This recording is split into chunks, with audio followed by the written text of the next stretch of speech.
Nick here from After the Call. Asked to make a short video for you guys on mental health and stigma in the first responder community. I don't have a lot of time, so I thought I'd break this down into kind of three real basic main points. The first one is accountability. Too often our conversations have been directed at where the government and the organizations that we work for have responsibility to us as workers in order to keep us safe or to maintain our wellness and certainly to help us when we have become unwell. And while they do have some responsibility, I would argue and wager that that's not an effective way to approach our mental wellness. And in fact, the first part about mental wellness is ensuring that we keep our own wellness as priority. So that means that we have to look at what those organizations, what our organizations, what our EAP setups or our job setups are as additive and supportive, but not as the tools that we're going to use exclusively to keep us well, because they're reactive services and we want to be proactive. The second part a little bit feeds into the accountability, which is priority. What I make a priority is what I will find time to do. So, I could ask myself a simple question, how many kilometers have I logged from my house to the beer store? Or if you're into more herbal remedies, how many kilometers have you logged from your house to Rose Niethenbag, for instance? And how many kilometers have I logged to the gym, to the doctor, the dentist, the counselors, etc.?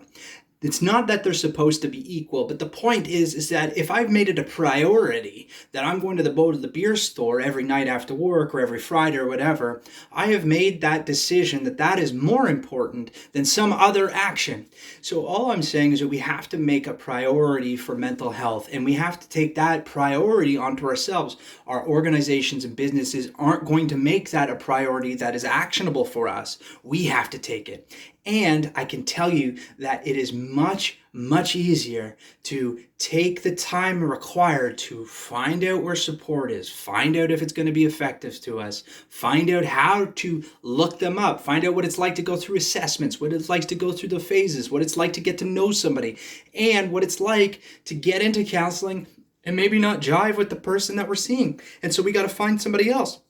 And it's far easier to do that when we're not struggling. It's far, far easier to do that when we're well. And it's way more difficult to do all of that stuff on top of sorting out what's going on when problems do arise. So making that a priority is super important.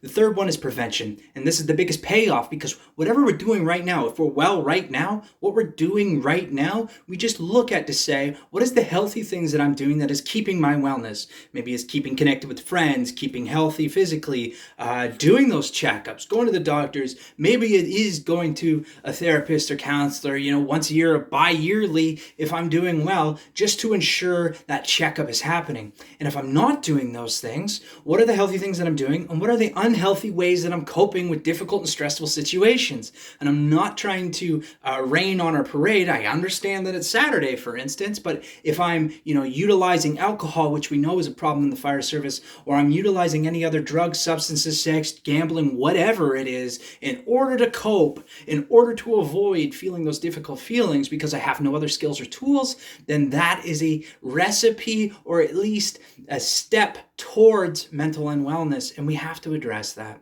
So accountability, priority, and prevention are your 3 points. They're basic and general, and there's lots more we can talk on all of those, but if we keep those in mind, you're well on your way to creating a good prevention plan, a good personal accountability plan, and overall a good wellness plan. Good luck, raise lots of money, and stay safe. Nick from After the Call.